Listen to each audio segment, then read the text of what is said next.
ऐतरो उपनिषद कहता है, आत्मा वा इदमेकम एवाग्र आशीत।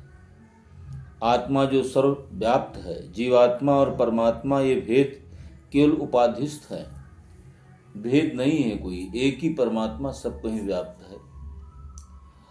और ये जगत है, जगत उसी का प्रतिबिंब है, लेकिन ये सत्य नहीं है। सत्य तो वही है, परमात्मा है। विवेक चूड़ामणि भी कहती है, इनके बीच भेद या अंतर वास्तविक नहीं है, अज्ञान के कारण ये भेद निर्मित है। ईश्वर की उपाधि माया या महत इत्यादि है, और जीव की उपाधि पंचकोश है। पंचकोश अन्नमय, प्राणमय, विज्ञानमय, आनंदमय, ये मनोमय, ये कोश है हमारे।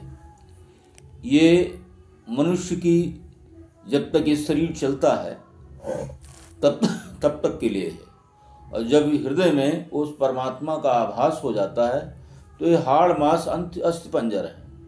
ये रजवीर से एक प्रक्रिया हुई, ये कुछ नहीं था, और वो धीरे धीरे शरीर निर्मित हुआ, हाड़ मांस बन गया। तो हाड़ मांस ही तो है, कोई स्थायी नहीं है। स्थायी हमारी आत्मा है जो सर्वव्यापक है। बराबर ध्यान करने से, एकाग्रचित होने से मन हृदय में स्थापित हो जाता है, फिर ये शरीर का भाव खत्म हो जाता है। शरीर रहते हुए भी हम देखते हैं, चलते हैं, लेकिन हमें आभास होता है हम शरीर नहीं है। जहां वाणी को भी स्थान नहीं है और वहां कुछ भी दिखाई नहीं पड़ता है, निशब्द है, नीरव है, शांति है, वही वैकुंठ का स्थान है, वही वैकुंठ।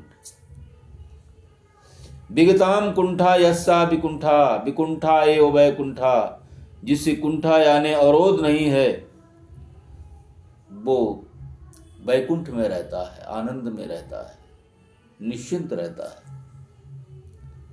हम सब रूपम दृश्यम लोचनम दृक् तद्दृश्यम दृक् तु मानसम दृश्याधिवृत्य साक्षी दृगेव न तु दृश्यते। इस अवस्था में मन और विचार नहीं रहते, केवल स्वयं का ज्ञान होता है। ब्रह्म का ज्ञान केवल ब्रह्म को ही होता है। वृत्ति यानी ब्रह्म, वृत्ति यानी माया। तो हम निवृत्ति यानी पर ब्रह्म में चले जाते हैं।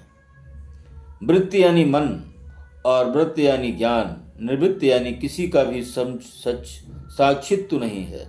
महत्तत्व यानी निर्वाण हुआ, आत्म प्रेम।